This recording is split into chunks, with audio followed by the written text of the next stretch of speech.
Alors au sein du réseau TCL, il y a en fait 4 PC d'exploitation, donc 2 pour le tramway, donc un qui est spécifique à Rhône Express et à T3, donc entre Mézieux et la gare de la Part-Dieu, un autre sur Saint-Priest pour le tram qui fait l'ensemble des autres lignes de tramway, un PC pour le métro et un PC bus où nous nous trouvons actuellement. Alors en fait dans un PC, on va gérer l'ensemble des aléas au quotidien du réseau.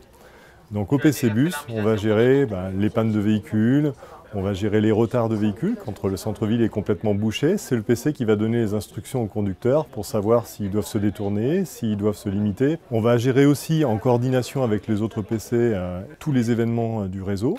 Je prends un exemple, une panne sur un métro, il faut déclencher un plan de remplacement métro. C'est ici au PC bus qu'on va activer l'ensemble des bus qui vont servir à assurer les services de remplacement du métro. Tous les PC sont forcément en communication entre eux. Si vous avez un tramway en panne, il faut que le PC métro et le PC bus soient au courant pour pouvoir diffuser l'information, par exemple, à la clientèle. Oui, c'est 2 voitures 6. Alors en fait, la grande différence entre les PC bus et les PC mode lourd, c'est que dans un PC bus, le conducteur est très actif sur la conduite.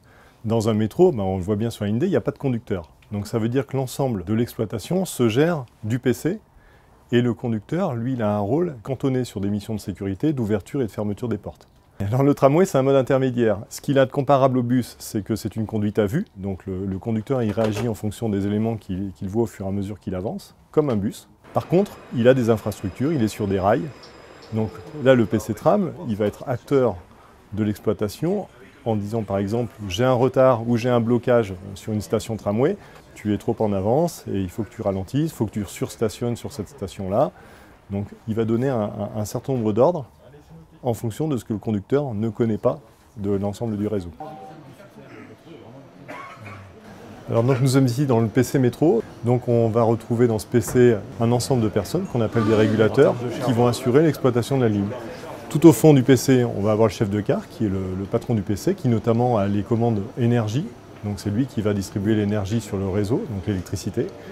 Et puis on a les opérateurs d'info clientèle, donc ce sont les gens qui diffusent l'ensemble des annonces sur les modes métro et tramway, donc qui sont basés au PC. Ici, c'est le PC qui a la main.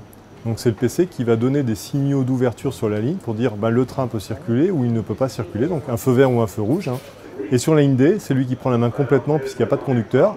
Donc il va gérer le temps de stationnement dans la station, il peut accélérer les rames si elles sont en retard, il peut les ralentir si elles sont en avance, de manière à ce qu'on ait toujours la bonne fréquence. Alors on modifie très souvent en fait, le nombre de rames déjà en cours de journée, jusqu'à 28 trains pour les lignes A et B, jusqu'à 29 trains pour la ligne D.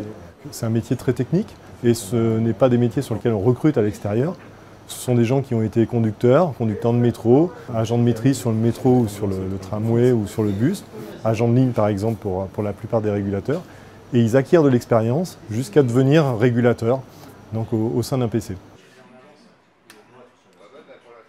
Alors on a deux gros axes de travail. Le premier, c'est le fait de, quand on a un événement, quel qu'il soit sur le réseau, la panne d'un tramway, une panne d'un métro, une panne d'un bus, c'est d'essayer de limiter l'impact pour l'ensemble de la clientèle.